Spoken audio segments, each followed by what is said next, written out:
በስመ አብ ወወልድ ወመንፈስ ቅዱስ አሐዱ አምላክ አሜን።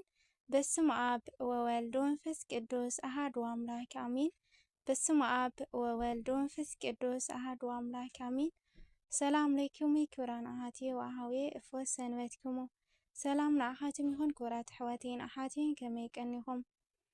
ከም እግዚአብሔር ቅዱስ ፈቃድ ካብ ዝሓለፈ ዝቐፀለ ናይ ንስሐ ህይወት ብኣቦና ኣቡነ ሽኖዳ ሳልሳዊ መበል 22 ክፋል ሒዘልኩም መፅአኒ እኹ ጀሚረይ ክሳብ ዝውድእ ምሳይ ክፀንሑ ብትሕትና ይምሕፀን። ክትኣትዩ ተለኹም ናይ ደወል ምልክት ብምዝቃጥ ቤተሰብ ኩኑ። ቤተሰብ ዝኾንኩም ድማ ላይክ ሸር ብምግባር ምበረታዕኹም ይፈለየኒ። ናብቲ ትሕዝቶይ ከብለኩም ናይ ንስሐ ህይወት ምዕራፍ 3 ክፍሊ 22 ንስሐ ብኸመይ ይእቶ?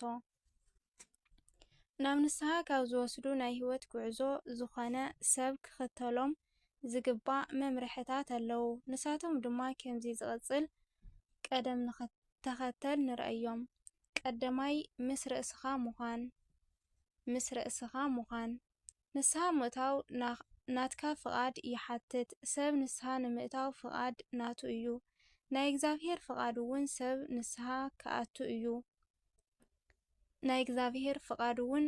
ንስሐ ክኣቱ እዩ። ስለዚ ከዓ ንሱ ኩሉ ሰብ ክድሕንን ናብ ፍልጠት ሓቂ ክመጽእን እዩ ዝፈቱ ብምባል ቅዱስ ጳውሎስ ይዛረብ።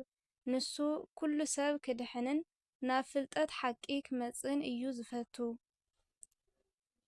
ቀዳማይ ጢሞቴዎስ ምዕራፍ 2:4 ምስዚ ዝተሓሓዝ ብምንታይን ብኸመይን ንስሐ ይእቶ ዝብል ሕቶ መልዕሊ ኣይተርፍን። ነዚ መልሲ ንምሃብ ድማ ካብዞም ዝስዕቡ ኣብ ቀዳማይ ወይ ኣብ ካልኣይ ትምደብ ስለ ዝኾነ ምስ ርእስኹም ክትኾኑ ይግባእ። ምናልባት ዘለኻዮ ናይ ሓጢኣት ባሕሪ ናይ ጥፍኣት ዓዘቕቲ ኣይተገንዘብካንን ክትኸውን ስለ ትኽእል ምስ ርእስኻ ክትኸውን ይግባእ። ክሳብ ሕጂ ዝሰራሕካዮ ሓጢኣት ፈሊጥካ ካብዚ ንምግላል ዕድልን ጊዜን ክትጽበ ካልእ ሓጢኣት ወይ ዝበኣሰ በደል ክትውስኽ ስለ እትኽእል ብሓጢኣት ተኸቢብካ ቅድሚ ምውዳቕ ናብ ርእስኻ ተመሊስካ ምስ ባዕልኻ ክትኸውን ይግባእ። ምስ ርእስና እንተደኣ ኮይና ድኻምናን ሓጢኣትናን ንእግዚአብሔር ምንጋር ኣይከብደናን። መዝሙረ ዳዊት መዝሙር 51 ካብ ፍቕዲ 1 ክሳብ 17 ንእግዚአብሔር ዝነገርናዮ ሓጢኣትና ንኣባት ነብስና ምንጋር ኣይሕፍርን። ስለዚ ጸሎተ ንስሐ ምስ ተገበረና ካብኡ ንድሓር ስጉኡን ደሙን ንምቕባል ድልዋት ንኸውን። ምስ ርእስና እንተደኣ ኮይና ብልብና ካብ ሓጢኣት ንምፍላይ ሓጢኣት እውን ንምግዳፍ ንውስን። ንፈጣሪና ንእግዚአብሔር እሙናት ንኸውን። ውሳኔን እንተ ገሊጽናሉ ድማ ንሱ ከዓ ክባርኸናን ኣብ መንፈሳዊ ውሳኔና እውን ግቡዛት ጠንካራታት ክንኸውንን ፍቓዱ ይኸውንን ይረድአናን።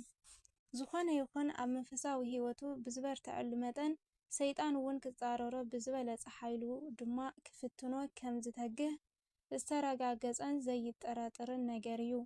ምክንያቱ ንሱ ካብ ትሕቲ ቁፅጽሩ ክንወፅእ ከቶ ኣይደልየናን እዩ። ከምኡ እንተኾይኑ ፈተና እውን እንተኣጽኒዑልና በዞም ዝስዑ ሜላታት ክነምልጥን ክነሸንፎን ንኽእል ኢና። ሰይጣን ርእስና እንተደኣ ገዚእናን ምስ ርእስና እንተኾይንናን ሓጢኣን እውን እንተደኣ ኣስተውዕልናን ከምኡ እውን ንስሐ እንተሓሲብና ስለ ዝፈርሕ በዚ ግዜ ካብኡ ምምላጥ ይከኣል።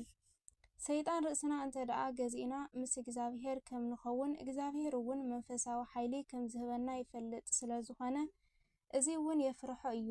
ከምኡ ድማ ንሱ ክቋጻጸሮ ዘይኽእል መለኮታዊ ሓይሊ ምሳና ስለ ዝኸውን በዚ እውን ካብኡ ክነምልጥ ንኽእል።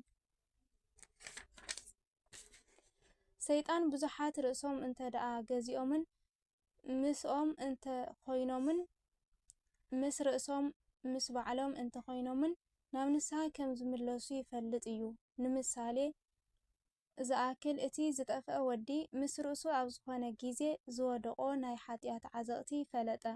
ቀልጢፉ ድማ ተጣዓሰ፣ ንስሐ እውን ኣተወ፣ ናብ ኣቦኡ እውን ተመለሰ። በዚ ድማ ካብ ኢድ ሰይጣን ኣምለጠ። ናበቦኡ ናብ እግዚአብሔር አምላኽ ድማ ተመለሰ። ሉቃስ ወንጌል ምዕራፍ 15 ካብ ፍቅዲ 21 ካብ ፍቅዲ 11 ክሳብ 24።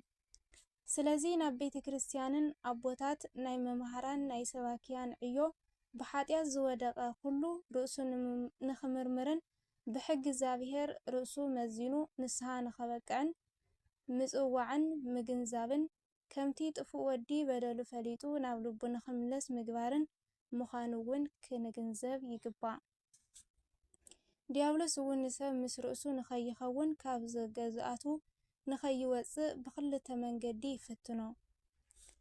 ቀዳማይ ዝረሳዕናዮም ብምዝንጋዕ ከይፈጸምናዮም ዝተረፍና ዝተፈላለዩ ነገራት ኣብ ቅድሜና ብምሕባእን ኣብ ክንወጾ ዘይንኽእል ዓቕሚ ናይ ባሕሪ ሓሳብ ብምእታውን ንስሐ ንኸይንሓስብ ይገብረና። ምስዚ ድማ ዝተፈላለዩ ስራሕና ብምሕባእ ናብ ርእስና ተመሊስና ንምሕሳብ ጊዜ ከም ዘይህልወና ይገብር።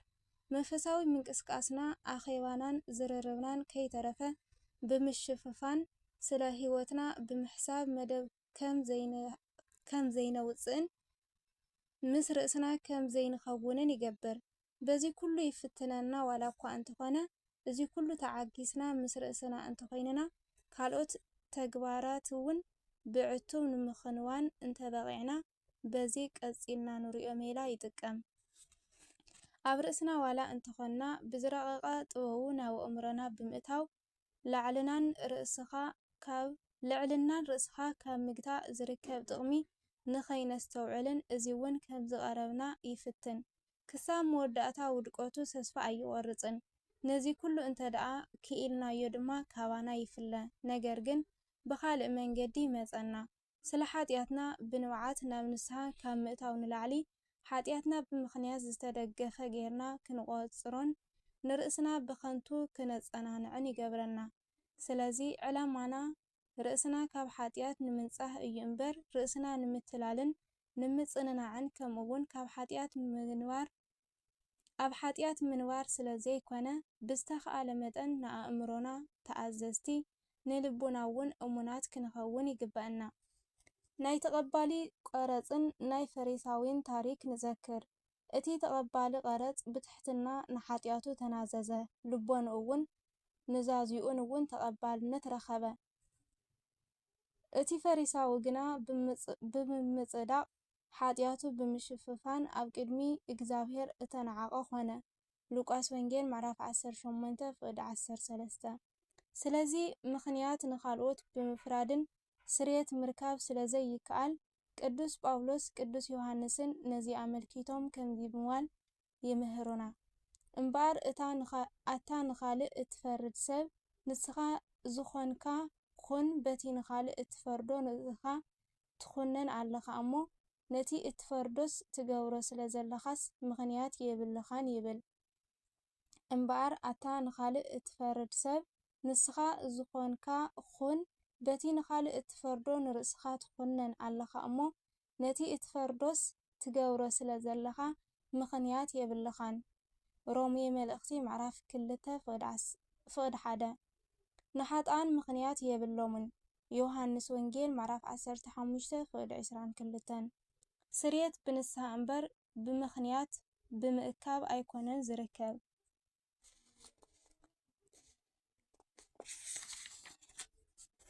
ንስሐ ምእታው ስርየት ሓጢአት ንምርካብ ብቑዕ ይገብረና።